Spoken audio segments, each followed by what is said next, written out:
आज हम बात करेंगे वर्षा योग। आगम ग्रंथों में साधु के 10 कल्पों का उल्लेख मिलता है। इन 10 कल्पों के नाम है अचेल तो उद्दिष्ट, आहार त्याग, सत्याग्रह, राजपिंड, कृतिकर्म, व्रत, ज्येष्ठ, प्रतिक्रमण, मासिक, वासिता और पद्म।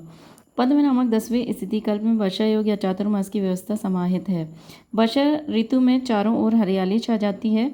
जमीन हरी भरी घास से ढक जाती है। मिट्टी की आर्द्रता के कारण अनेक जीव जंतु उत्पन्न होने लगते हैं। जीव हिंसा वृत्ति के प्रति सतत सावधान साधुगण इन 4 महीनों में व्यर्थ गमनागमन नहीं करते। अनियत विहारी होते हुए भी 4 माह तक किसी एक स्थान पर रहकर आत्म साधना करते हैं। यही उनका वर्षा योग या चातुर्मास कहलाता है।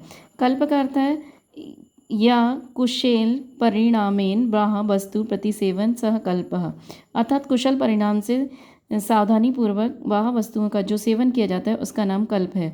यह एक वीतरागता पोषक कदम है। साधु जानता है कि राग से कर्म बंद होता है। इन 4 महीनों में उसे बस्ती के लोगों के संपर्क में निरंतर रहना पड़ता है। इन संपर्कों में भी वह मन से अनासक्त रहने का अभ्यास करता है। इसी को कुशल परिणाम कहते हैं। इससे उसके आत्मबल में वृद्धि होती है।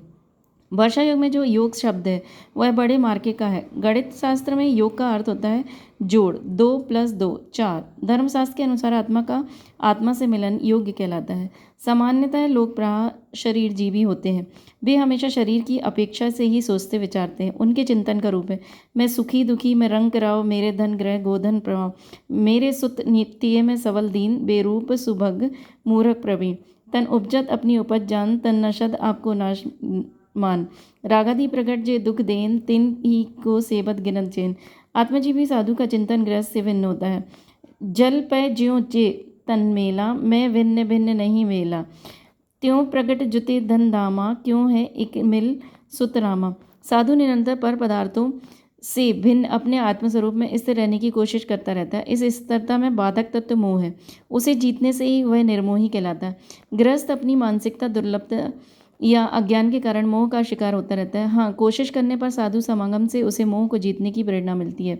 योग से संयोग और वियोग जन्य दुखों से छुटकारा मिलता है। योग से प्राप्त होने वाला यह सबसे बड़ा लाभ है कि आगम में कहा है कि वायुरत स्थान पर जैसे दीपक की लौ अकम और ऊर्ध्वगामी रहती है, वैसे ही योग दशा में परिणाम अचल और उच्चादर्श की ओर उन्मुख रहते हैं।